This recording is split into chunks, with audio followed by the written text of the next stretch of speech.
வலைய மக்களுடைய குழந்தைகளில் தாய் தந்தை இல்லாத குழந்தைகளை பொறுப்பேற்பதாக 12 வயதுக்கு உட்பட்ட குழந்தைகள் வந்து யாழ்ப்பாணத்தில் தெல்லிப்பளையில் கொண்டு வந்து ஒரு ஆசிரமத்தில் வைக்கப்பட்டிருந்தது.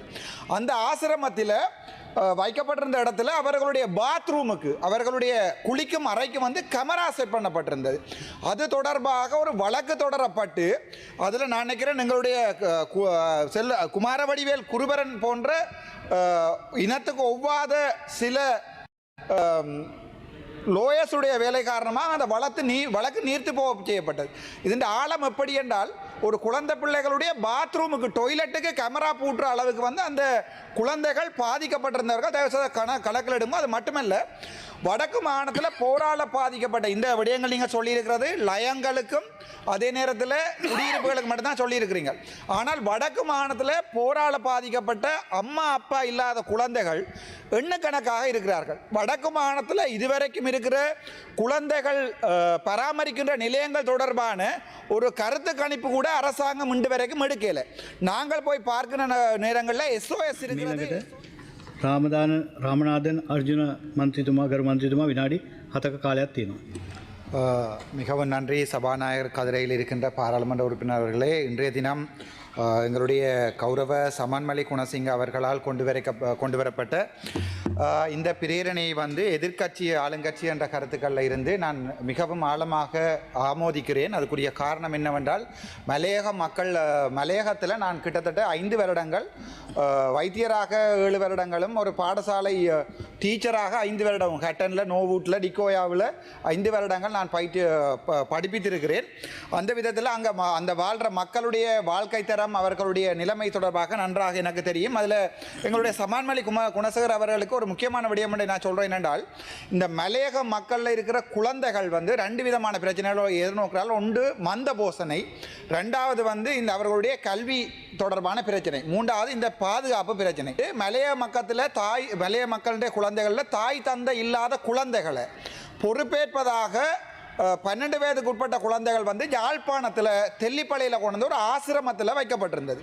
அந்த ஆசிரமத்தில் வைக்கப்பட்டிருந்த இடத்துல அவர்களுடைய பாத்ரூமுக்கு, அவர்களுடைய குளிக்கும் அறைக்கு வந்து கேமரா செட் பண்ணப்பட்டிருந்தது. அது தொடர்பாக ஒரு வழக்கு தொடரப்பட்டு அதில் நான் நினைக்கிறேன் எங்களுடைய குமாரவடிவேல் குருபரன் போன்ற இனத்துக்கு ஒவ்வாத சில லோயர்ஸுடைய வேலை காரணமாக அந்த வழக்கு நீர்த்து போக செய்யப்பட்டது. இதன் ஆழம் எப்படி என்றால், ஒரு குழந்தை பிள்ளைகளுடைய பாத்ரூமுக்கு டாய்லெட்டுக்கு கேமரா பூட்டுற அளவுக்கு வந்து அந்த குழந்தைகள் பாதிக்கப்பட்டிருந்தவர்கள் தயவுசெய்து கணக்கில் எடுக்கும். அது மட்டுமல்ல, வடக்கு மாகாணத்தில் போரால பாதிக்கப்பட்ட இந்த விடயங்கள் நீங்கள் சொல்லியிருக்கிறது லயங்களுக்கும் அதே நேரத்தில் குடியிருப்புகளுக்கு மட்டும்தான் சொல்லியிருக்கிறீங்க. ஆனால் வடக்கு மாகாணத்தில் போரால பாதிக்கப்பட்ட அம்மா அப்பா இல்லாத குழந்தைகள் எண்ணுக்கணக்காக இருக்கிறார்கள். வடக்கு மாகாணத்தில் இதுவரைக்கும் இருக்கிற குழந்தைகள் பராமரிக்கின்ற நிலையங்கள் தொடர்பான ஒரு கருத்து கணிப்பு கூட அரசாங்கம் இன்று வரைக்கும் எடுக்கல. நாங்கள் போய் பார்க்கிற நேரங்களில் SOS இருக்கிறது. SOS வந்து ஒரு அங்கீகரிக்கப்பட்ட, உங்களுக்கு தெரியும், சேவா சோழண்டு அங்கீகரிக்கப்பட்ட ஒரு இடம்தான் SOS. ஆனால் அது தவிர தனியார் நடத்துகின்ற எத்தனையோ தரம் குறைந்த குழந்தைகள் பராமரிக்கின்ற இடங்கள் வடக்கு மாநிலத்தில் இருக்கிறது.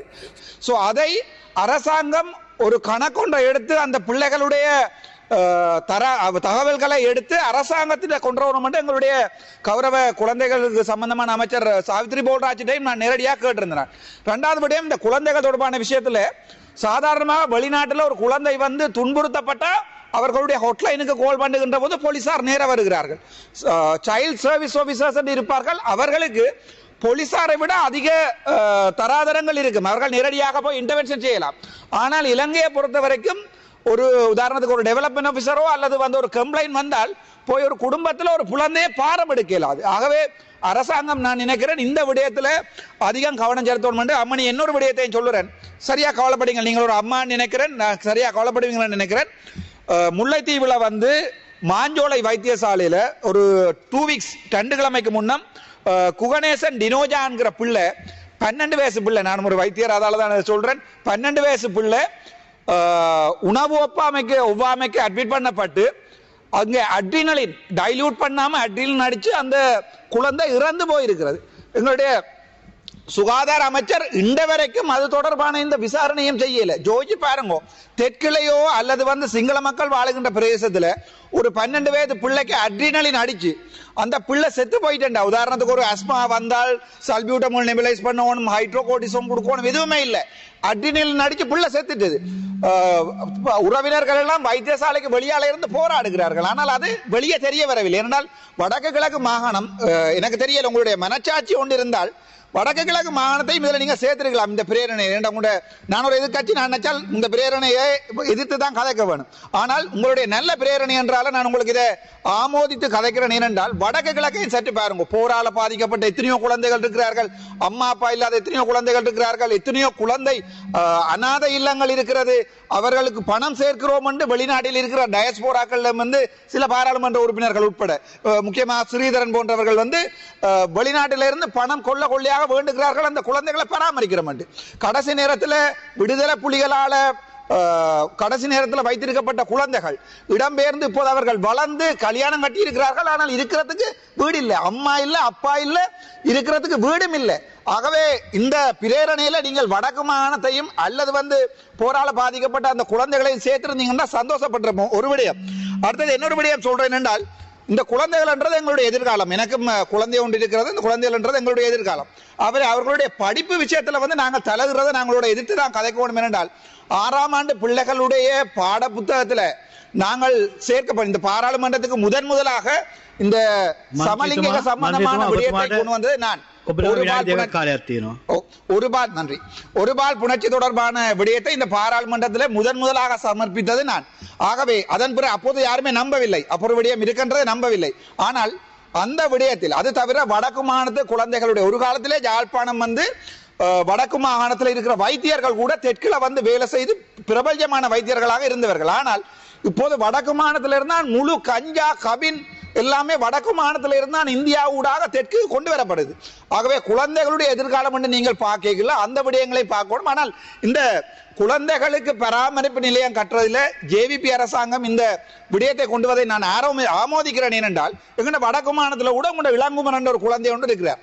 அந்த குழந்தைக்கு சில இடங்களில் என்னத்தை கதைப்பது என்னத்தை கதைக்காது என்று கூட தெரியாது. ஆகவே இந்த குழந்தைகள் பராமரிப்பு நிலையம் மிக முக்கியமானது. முக்கியமா என்பிபி அரசாங்கத்துக்கு இது முக்கியமாக. ஏனென்றால் இளங்குமரன் போன்ற குழந்தை பிள்ளைகள் எங்களோட ரஜீவன் போன்ற வயது போன குழந்தை பிள்ளைகள் பராமரிக்கப்படலாம். ஆகவே ஆனால் இந்த வடக்கு மாநிலத்தில் இருக்கிற போரால பாதிக்கப்பட்ட இந்த குழந்தைகளுக்கு தயவு செய்து தாங்கள் ஏதாவது ஒரு நல்ல விடயம் ஒன்றை செய்யணும். எத்தனையோ தாய் தந்தை இல்லாத பிள்ளைகள் வடக்கு மாநிலத்தில், முக்கியமாக கிளிநொச்சி வருமானம் குறைந்த மாவட்டம், முல்லைத்தீவு வருமானம் குறைந்த மாவட்டம், மன்னார் வருமானம் குறைந்த மாவட்டம், வவுனியா வருமானம் குறைந்த மாவட்டம். ஆகவே இப்படியான ப்ரொபோசல் கொண்டு வரும்போது தெற்கு மலையகம் என்று மட்டும் கொண்டு வராமல் வடக்கையும் சேர்த்து வடக்கில் வாழுகின்ற தமிழ் மக்கள் கூட இந்த நாட்டின் பிரஜைகளாக நீங்கள் கருதி இந்த பிரேரணையை கொண்டு வந்திருங்களா நன்றம். ஆனால் உங்களுடைய இந்த பிரேரணையை நான் ஆமோதிக்கிறேன். நல்ல விடயம். தேங்க்யூ. இன்றைய பாராளுமன்ற விவாதத்தின் போது யாழ்ப்பாண மாவட்ட சுயேட்சை பாராளுமன்ற உறுப்பினர் ராமநாதன் அர்ச்சுனா உரையாற்றினார்.